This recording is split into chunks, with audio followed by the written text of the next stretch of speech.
बीडमध्ये ऊसतोडीला जाण्यापूर्वी 843 महिलांनी गर्भपिशवी काढली। गर्भपिशवी काढलेल्यांमध्ये 30 ते 35 वयोगटातील महिलांचा अधिक समावेश।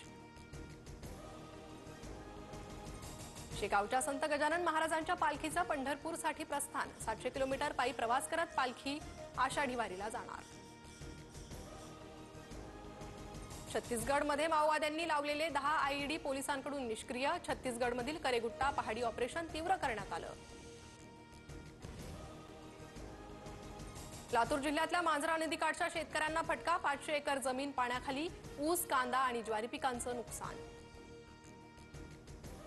आज मुंबई, रत्नागिरी आणि सिंधुदुर्गात पावसाचा येलो अलर्ट, तर विदर्भातील वर्धा, चंद्रपूर, गडचिरोली आणि गोंदियातही येलो अलर्ट जारी। दमदार पावसानंतर जून महिन्याच्या पहिल्या आठवड्यात कोकणातले अनेक धबधबे प्रवाहित। 1000 फुटावरून कोसळणाऱ्या धबधब्याचे विहंगम दृश्य पाहण्यासाठी पर्यटकांची गर्दी।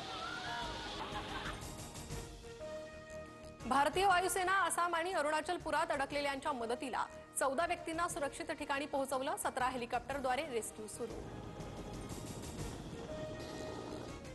रशियाच्या ओलेना आणि बेलाया हवाई तळांवर युक्रेनचा ड्रोन हल्ला। रशियन वायुदलाची 41 लढाऊ विमानं हल्ल्यात उद्ध्वस्त।